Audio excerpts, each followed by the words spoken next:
بسم اللہ الرحمن الرحیم۔ السلام علیکم۔ غیبت، چغل خوری، جھوٹ پر عذاب۔ نبی کریم صلی اللہ علیہ وسلم نے فرمایا، جہنم میں نے ایک عورت کو دیکھا کہ جس کا چہرہ سور کی طرح بن گیا تھا اور اس کا جسم گدھے کی طرح تھا۔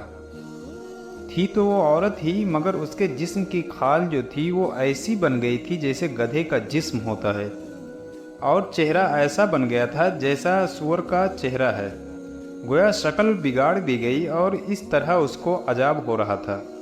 فرمایا، یہ وہ عورت ہوگی جو جھوٹ بولتی تھی، غیبت کرتی ہوگی، چغل خوری کرتی ہوگی۔ اب سوچئے تو صحیح کہ یہ عادتیں تو اکثر دیکھی جاتی ہیں۔ چغل خوری تو ایسی چیز ہے کہ بیوی چاہتی ہے کہ ساس کی چغلیاں کر کے شوہر کو اپنی طرف کرے، ساس چاہتی ہے کہ وہ بہو کی چغلیاں کر کے اپنے بیٹے کو اپنے قابو میں رکھے۔ اب یہ ساس اور بہو کی ٹھنڈی جنگ چل رہی ہوتی ہے، کئی گھروں میں تو گرم جنگ بھی چل رہی ہوتی ہے۔ اب ایک دوسرے کی چغلیاں کھانے سے دونوں اپنی آخرت خراب کر رہی ہوتی ہیں۔ اللہ رب العزت نے چغل خور کے لیے ایسا عذاب دیا کہ ان کا چہرہ بگاڑ دیا جائے گا، چونکہ چغلی کھانے والا بات کو بڑھا چڑھا کر بیان کرتا ہے۔ اگر وہی بات بھی کرے تو ایسے انداز میں کرتا ہے کہ دوسرے کے دل میں فرق آئے، اس بندے سے غصہ آئے۔ اس بندے کے بارے میں چونکہ یہ بات بدل کر کرتی ہیں، اس لیے عذاب بھی اللہ نے دیا کہ ان کی شکلوں کو جہنم میں بگاڑ دیا جائے گا، چہرہ سور کی طرح بنا دیں گے اور باقی جسم گدھے کی طرح بنا دیں گے۔ یہ غیبت کرنے والی، جھوٹ بولنے والی اور چغل خوری کرنے والی عورتیں ہوں گی۔ غیبت اور چغل خوری میں فرق۔ غیبت اور چغل خوری میں تھوڑا فرق ہے۔ غیبت کہتے ہیں اگر کوئی آدمی کسی کی تعریف کرے تو اسے اس کی تعریف اچھی نہ لگے یا اس کی برائی کی بات کر دے۔ کسی کی پیٹھ پیچھے کسی کی برائی کرنا، اس کو غیبت کہتے ہیں۔ لیکن چغل خوری میں بات تو وہی ہوتی ہے، مگر ساتھ میں یہ بھی نیت ہوتی ہے کہ یہ آدمی اس سے دور ہو جائے۔ غیبت میں یہ نیت ہوتی ہے کہ یہ آدمی اسے برا سمجھنے لگ جائے۔ تو غیبت اور چغل خوری میں یہ فرق ہے۔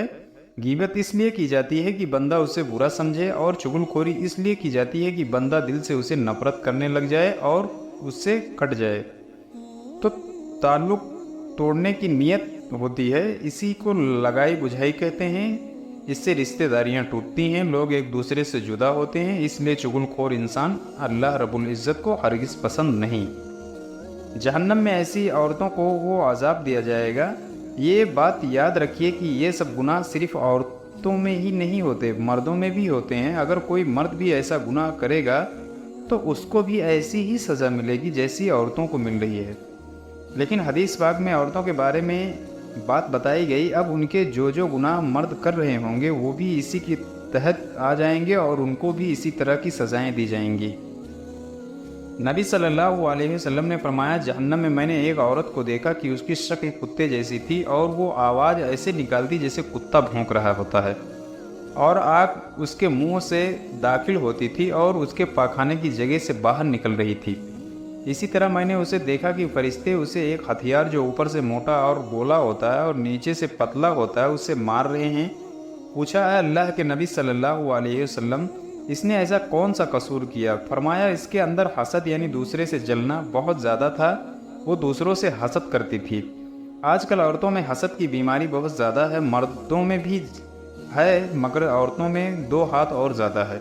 یہ دوسروں کے مال دولت پر حسد کرتی ہیں، اہل و عیال یعنی بال بچوں پر حسد کرتی ہیں، حسن و جمال خوبصورتی پر حسد کرتی ہیں، خوبیاں و کمال پر حسد کرتی ہیں۔ دوسروں کو اچھا ان سے دیکھا نہیں جا سکتا، اندر ہی اندر جلتی رہتی ہیں۔ کسی کو کوئی نعمت ملے ان کے دل پر بوجھ ہوتا ہے، یہ حسد کی بات ہے۔ یہ حسد انسان کی نیکیوں کو ایسے کھا جاتا ہے جیسے آگ سوکھی لکڑی کو کھا جاتی ہے۔ تو نبی صلی اللہ علیہ وسلم نے فرمایا کہ آپ ان 6 چیزوں پر اچھی طرح غور کر لیں اور پھر دیکھیں کہ کون سے گناہ میں کرتی ہوں۔ ایسے تو نہیں کہ میں جہنم کے سر کے بل لٹکی ہوں گی، زبان کے بل لٹکی ہوں گی، چھاتیوں کے بل لٹکی ہوں گی، جہنم کے اندر ہاتھ پاؤں بدھے ہوئے ہوں گے، میری شکل سور کی بنی ہوئی ہوگی یا میری شکل کتے کی بنی ہوگی۔ ہم ان گناہوں کو بیٹھ کر سوچیں اور پھر اللہ تعالیٰ سے معافی مانگیں۔ آج وقت ہے صلح کرنے کا، ہم معافی مانگیں گے، پروردگار ہمیں معاف فرما دیں گے۔ اور اگر آج معافی نہ مانگی تو پھر قیامت کے دن جتنا چاہیں گے روئیں گے، اللہ تعالیٰ ہماری طرف دھیان ہی نہیں دیں گے، توجہ ہی نہیں کریں گے، بات ہی نہیں کریں گے۔ اللہ پاک ہم سب کے گناہوں کو معاف فرمائے اور غیبت، جھوٹ اور چغل خوری سے بچائے، آمین۔